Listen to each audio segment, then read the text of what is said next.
AMC's CEO, his name's Adam Aron, was the victim of a terrible catfishing extortion scandal. But rather than get extorted, he actually went to the authorities, knowing full well that the details would be made public and that it would be incredibly embarrassing for him. Now, according to a report from Semaphore, Aron apparently sent sexually explicit messages and images in a weeks-long text exchange with a woman named Sequoia Blackwood, who was catfishing him. Now, in March of 2022, Blackwood began texting Adam Aron under the name Maya or Mia. She sent photos of a person that her attorneys later said was actually a Russian model. Aron, who has been married since 1987, mistook her for a woman with whom he'd had a prior relationship, asking whether she was a ballerina who had done unmentionable things to him, according to court documents. Now, the two began trading messages, and Aron eventually sent her explicit pictures, including of him and another woman, according to the government's sentencing memo. So not only is this embarrassing for him, he's obviously engaging in extramarital behaviors. So I'm sure he didn't want his wife to find out about this, although I don't know the dynamic of their relationship, who knows. But nonetheless, Blackwood later made up other characters and texted Aron through online burner accounts from a fake ex-boyfriend and a fictitious Vanity Fair reporter who claimed to have seen some of the messages. She demanded hundreds of thousands of dollars in hush money. She threatened to take the photos and messages to the press and AMC's board.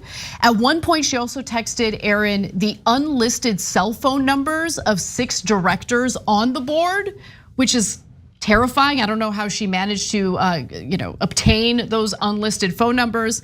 Now, we're not condoning Aron's actions and being unfaithful and whatever, but honestly, it is his personal business. Even if this wasn't catfishing, none of us should care about it. It's his personal life, who cares? However, it was a catfishing situation, and he has had some other embarrassing things happen in the past, including during one of the Zoom meetings he had with his board. He wasn't wearing pants. And then he was like fumbling around with the camera, and they saw him, without pants on. Looks like he had like boxer briefs or whatever. We don't need to get that video. No one needs to see that. But moving on, he could have just paid for the blackmail, but he didn't. Instead, he decided, no, I'm not gonna let myself get extorted. More importantly, someone's gotta put a stop to this. He said, by definition, I live my life in the public eye. Unfortunately, last year, I became the victim of an elaborate criminal extortion by a third party who was unknown to me, related to false allegations about my personal life. Rather than give in to blackmail, I personally engaged counsel and other professional advisors and reported the matter to law enforcement. I did so knowing I risked personal embarrassment. But with my access to resources, if I did not stand up against blackmail, who could? A vigorous federal criminal investigation ensued, which resulted in the extortionist being arrested, convicted of a felony, and spending nearly a year in jail. At the time of the arrest, the US attorney for the Southern District of New York commended my having reported the matter to the FBI and the US Department of Justice. I was asked by law enforcement to keep this matter confidential during their investigation and subsequent court case. Shortly after the extortionist July 2023 sentencing, I informed AMC's board of directors, which thoroughly reviewed the events with independent outside counsel. So justice was brought to the extortionist. And the one thing I'll say is, wealthy, powerful people seem to not understand that they are a target, but they just willy-nilly engage in super risky behavior anyway. Well, no, but yeah, I hear you, Anna, but remember, the powerful are almost never held to account. So that's why. They are when it comes to sex scandals. No, only if they disturb other powerful people. So this kind of situation is very rare, right?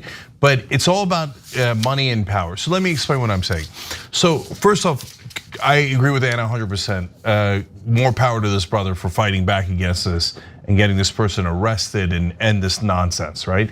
And whenever I see an unfair attack like this, this is, you could argue, is silly and you do whatever you like with it, but whatever information came out of that, I immediately memory hole it. Like I get rid of it and I don't hold it against the person. Because then the blackmailer wins. If you go, well, now I'm judging your personal life. Even though you did the right thing, I'm gonna judge you anyway. No, so some of you go and judge if you want. That's not my business, your business, but I don't want the bad guys winning. So now there are other layers of how this is done, to Anna's point. The most famous incident of it, in my opinion, is what happened to Elliot Spitzer, former prosecutor in New York and then former governor of New York. And he was known as the sheriff of Wall Street, and he was holding the bankers accountable. And they hated that and they targeted him. And they purposely did a sting operation, which they later bragged about. There's a documentary on Netflix about it. And they caught him with a prostitute.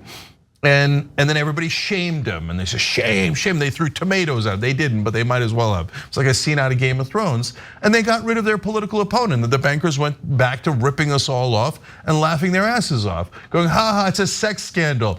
Americans can't resist a sex scandal. The minute you create one, boom, that person is eliminated. Their character is assassinated, and we move on and we go back to robbing Americans, okay?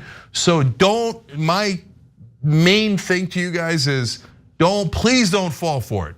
These character assassinations happen all the time. And I've told you about this before.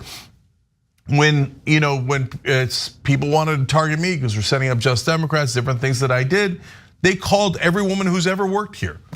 They're fishing, because when you see a story, 9 out of 10 times it didn't organically pop up. Someone wanted that to be a story to attack someone in the news. So you have to judge, hey, is it real? And a lot of times the stories are totally real. Herschel Walker is an actual madman, and the stories that came out about him are totally true, right? So you have to use your judgment to see what's a character assassination, what's blackmail in this case, and what's a real story that you should be concerned about a public figure. And stop being everybody. Again, you do whatever you like, but I'll beseech you, which is an amusing way of putting it, stop being so obsessed with sex. Like, they know if he did financial impropriety, he did this, he did that, no one cares. The minute it's about sex, they're like, get him, tar and feather him. So that's a long way of saying even more respect to this guy for fighting back and having the courage to fight back, even when it was about sex. Hey, thanks for watching that video. We really appreciate it, guys. And we appreciate it if you become members, because that allows us to be independent, honest, progressive, all the things that you don't get from corporate media. And all of that is because of you guys. Hit the join button below and become one of us, become a Young Turk.